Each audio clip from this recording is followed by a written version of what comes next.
você vai respeitar a vontade do seu paciente.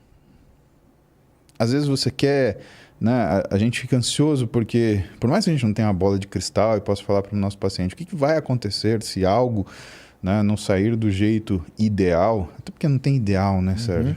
Né? Você não pode pegar ele, amarrar e tomar a decisão por ele, porque senão o sofrimento dele vai aumentar. Né? O que você pensa, por exemplo, de uma pessoa... Eu vou te dar um exemplo de um paciente no meu consultório. Né? Ele chega lá e fala, olha, eu gostaria de emagrecer e eu vi o vídeo seu, que está lá com o Renato Cariani, com o Júlio Balestrin, lá na Max, e eu quero fazer uma dieta assim, eu quero comer frango com batata doce. A pessoa nunca prestou atenção no que come. Você vai pegar essa pessoa e fazer uma dieta de bodybuilder para ela, você já mudar radicalmente a vida, né? Faz o menor sentido. Isso é contra qualquer situação de bom senso. Ah, mas para fulano funcionou. Por quanto tempo? Essa é a pergunta. Porque o paciente não é uma foto, Sérgio. O paciente é um filme. E quando você pega esse paciente e coloca numa situação desagradável, você cria um filme ruim. Que ele está assistindo, sofrendo e mais. Emagrecimento, que é um exemplo, não é uma coisa que você faz da noite para o dia. É uma coisa que você faz um processo longo, demorado. E às vezes a pessoa quer amanhã, né? Daqui uma semana, né? Então, o que é o processo do emagrecimento? É você criar uma rotina para essa pessoa e diminuir o que é a ansiedade dela. E explicar o quê? Qual é o objetivo? Perder 10 quilos, 20, 50? Não, não é. O objetivo dela é que ela tenha rotina. Por quê? Né? E aí vem as 3 técnicas que os nutricionistas mais utilizam no dia a dia no consultório. Né? E que muitas vezes falta ele sentar um pouquinho com o paciente e gastar 5 minutos para explicar isso. E que a gente explica para todo paciente na primeira vez que ele vem, para ele entender que a gente não está lá para fazer ele sofrer. E mais, que como médicos nós estamos ali para servi-lo, que é essa a função da medicina. É servir o seu paciente, né? Não é tiranizá-lo. Agora você vai fazer esse exame, então eu vou te operar e não é isso, né?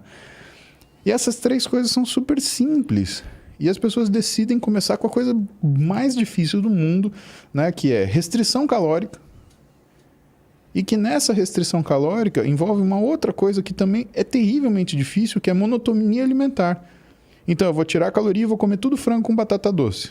Sucesso, você vai conseguir fazer 2 refeições assim.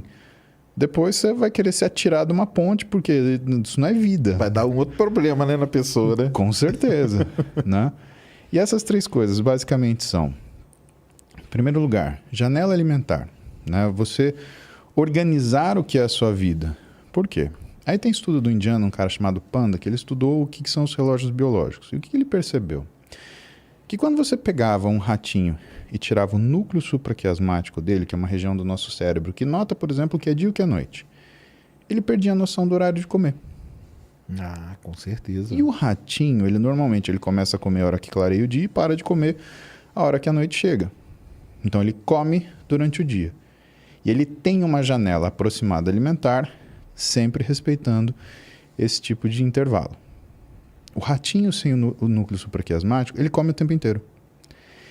Depois de 3 meses observando esses ratinhos, o que o Panda descobriu?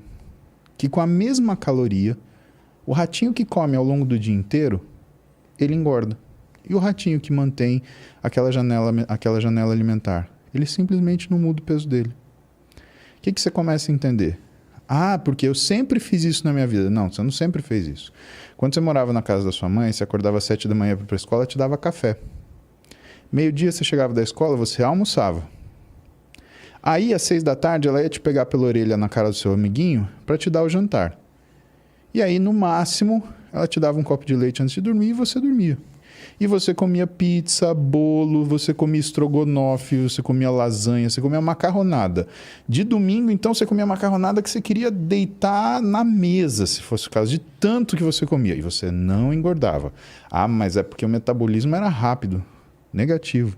É porque você tinha uma janela alimentar que a sua mãe fazia para você. Que foi a primeira coisa que você fez quando você se tornou adulto? Acordar, sair sem tomar café. Já começou ferrando tudo, né? Só isso... Você tem um estudo do American Heart Association de 2016 mostrando que você aumenta o seu risco de doença coronariana em 27,5%, só de não tomar café da manhã.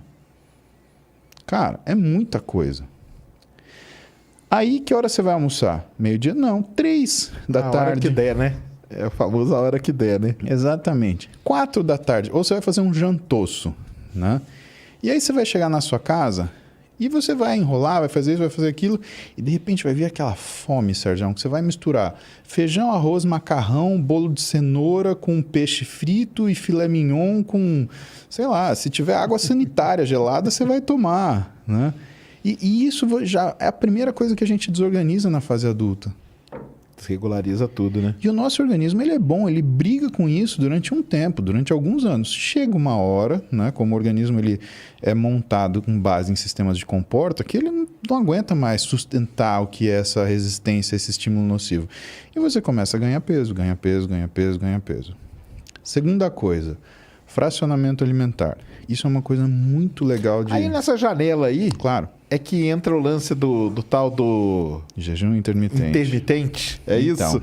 na verdade, o jejum intermitente ele é uma estratégia para você baixar níveis de insulina de forma aguda, tá?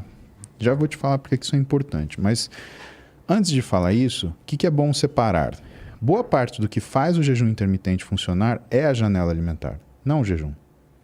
É ter o horário, né? Exatamente. Entendi.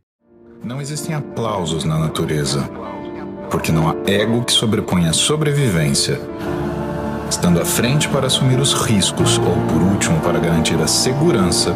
O campeão nada mais é que o líder capaz de tocar aos corações de todos com o chamado para a ação.